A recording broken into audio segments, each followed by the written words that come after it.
Qui a décidé du contenu de la Bible?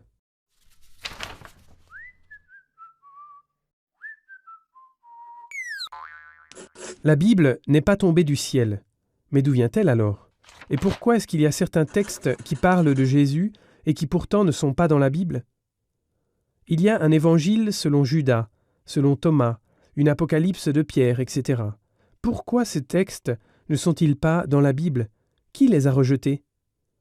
Et pourquoi trouvons-nous aujourd'hui la vie et les œuvres de Jésus rassemblées dans les 27 livres du Nouveau Testament?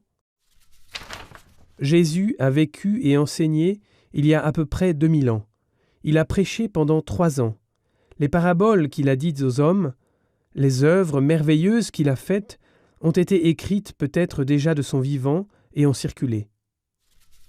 Après sa mort et sa résurrection, les disciples sont allés par le monde entier et ont proclamé ce que Jésus avait enseigné et fait et comment il nous a sauvés. À cette fin, on a écrit plus tard les évangiles, où sont décrits la vie et l'œuvre de Jésus. De plus, les apôtres ont écrit encore des lettres et d'autres textes. Tout cela a été gardé et a circulé dans les communautés chrétiennes, et cela constitue les 27 livres du Nouveau Testament. Bon, bien sûr, le christianisme n'est pas né dans un vide religieux. Il y avait plein de religions et plein de courants religieux. Le plus important était sans doute le gnosticisme. Le gnosticisme était un mélange dualiste religieux. On croyait en une lutte entre un bon et un mauvais Dieu. Le bon Dieu a créé le spirituel et le mauvais Dieu le monde matériel. L'âme spirituelle de l'homme devait se libérer du monde matériel, mauvais, par la connaissance des enseignements ésotériques. Cela a l'air bizarre, et de fait, c'était bizarre.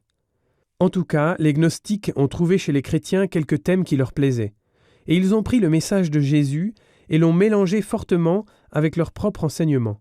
Ils ont fait cela avec beaucoup de religions. De là résultait, entre le IIe et le IVe siècle, une série de textes qui parlent bien de Jésus, mais qui n'ont rien à voir avec le christianisme, même lorsque les gnostiques ont prétendu que ces écritures étaient des textes des apôtres. Donc, peu à peu, des textes comme l'Évangile selon Judas, l'Apocalypse selon Pierre et une série d'autres écritures ont vu le jour. Évidemment, ces textes n'ont jamais été intégrés dans la Bible. Lorsqu'on a fait la liste des Écritures pour les communautés chrétiennes, on a seulement pris celles qui, d'un côté, provenaient directement d'un apôtre, et de l'autre côté, celles qui, dès le début, ont été gardées dans les communautés chrétiennes anciennes et lues dans les liturgies. C'est pour cela que tous les textes qui parlent de Jésus ne font pas nécessairement partie de la Bible.